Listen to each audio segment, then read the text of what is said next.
I think that Grand Theft Auto 6 is going to be such a great game that's made with such attention to detail and quality that if Rockstar announced that they plan to sell the game at a $100 price point, I'd happily pay them that in order to play it.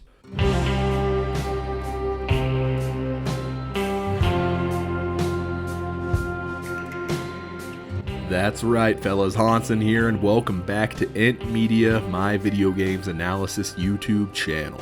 For me personally, I've always been intrigued by the way in which developers price their games.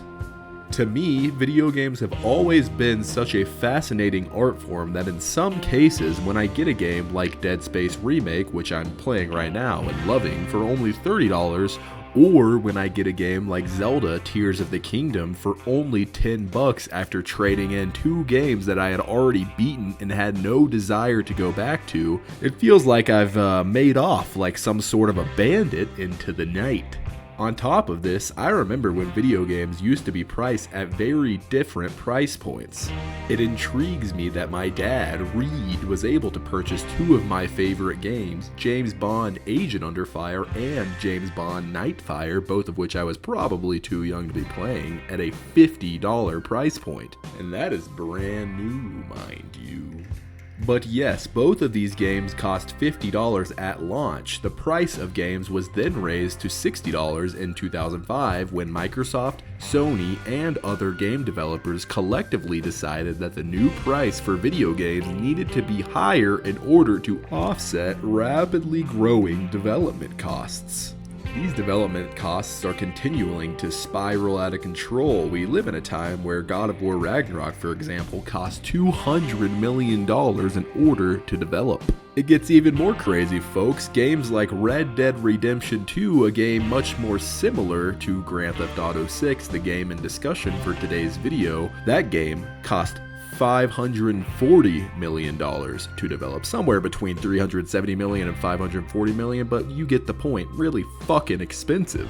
Just to give you a more general idea that's representative of how the cost of development has skyrocketed, let's look at a different franchise altogether in The Last of Us. So for starters, The Last of Us, the 2013 game on the PlayStation 3, cost around $80 million to develop. Well, only 7 years later at the time of the release, The Last of Us Part 2 cost $220 million to develop. Yeah, that's right, you heard me correctly. The sequel cost almost triple the cost of the progenitor of the franchise. So with this in mind, let's circle back to the task at hand. I don't think it's outside of the realm of possibility for Grand Theft Auto 6 to be the most expensive game ever created. If the budget for Grand Theft Auto 6 follows a similar trajectory to that of the Last of Us franchise, we're looking at a reality where Grand Theft Auto 6 could be a $1 billion video game in terms of development costs. Let's talk about Red Dead Redemption 2 for a brief minute. Even though I might have some issues with that game's shooting and combat, it's still a complete masterpiece in every sense of the word. It is arguably one of the most sophisticated and fun pieces of software the market has ever seen. And as shallow as this might sound, it was the type of game that used its Leviathan-like budget to its advantage. As I stated previously, Red Dead Redemption 2's budget was somewhere between $370 million and $540 million US dollars. While this is objectively ludicrous, I would argue that Red Dead Redemption 2 uses its budget to great effect.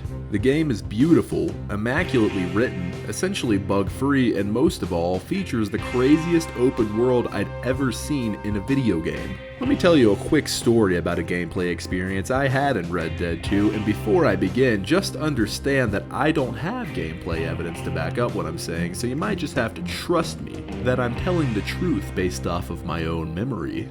I was doing one of those debt collecting missions for Leopold Strauss, the resident miser of the Van der Linde gang. I approached a small and unassuming town as I set on my quest and found the guy I was looking for. I started off the process of shaking him down by using the square button to greet him, trying to suck up a little bit if you know what I mean.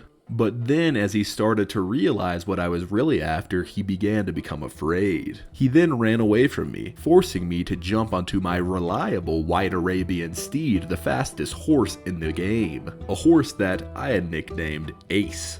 At any rate, I chased after him, used my lasso, threw it around his body, and drug him out into the desert. I then proceeded to beat the shit out of him and demand that he give me the money that I was after, which he eventually did, and I let him walk away to live another day.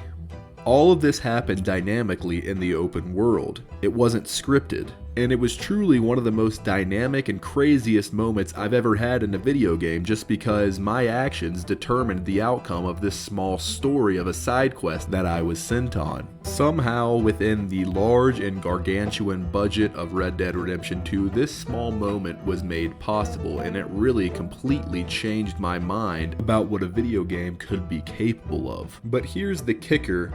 On the flip side of Red Dead Redemption 2's large budget, analysts estimate that the game had to sell 20 million copies in order to turn a profit on their game. And just as an FYI, the average game only sells anywhere between 1 to 3 million copies, so put that in your pipe and smoke it. But I think my overarching point is this.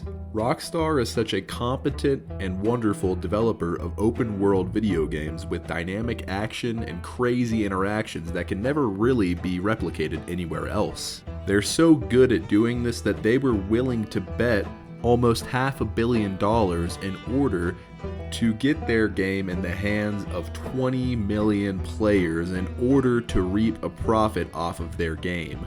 And let me tell you this, it paid off for them in dividends because Red Dead Redemption 2 sold upwards of 61 million units. So with this, I say to Rockstar, you go the distance. You make a $1 billion video game, and if you want to charge us $100 in order to play that game, if it's anything like Red Dead Redemption 2, I am all in. That game's story, open world, characters, and many side activities and dynamic open world events that can occur spontaneously make that game one of the most memorable experiences I've really ever had in my life. And quite frankly, fellas, I can only imagine what awaits us in Grand Theft Auto 6 between the incredible Bonnie and Clyde-like story that Rockstar is writing with protagonist Lucia, who is the first female protagonist in a Grand Theft Auto game, and Jason. And based off of the short gameplay trailer that we were shown at the end of last year, I can truly only imagine what this game is going to hold from an open world perspective,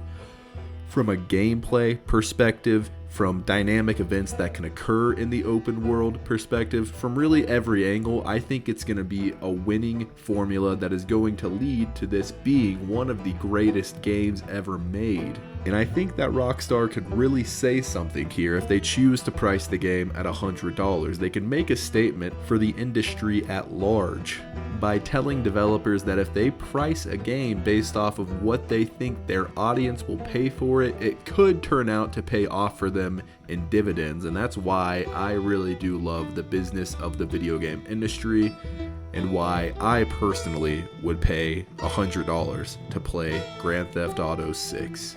Anyways, fellas, that is all I've got for today's video. I hope you all enjoyed it. Would you pay $100 to play Grand Theft Auto 6? Let me know in the comments. I want to hear what you think, my man. This is Hansen with Ent Media, out.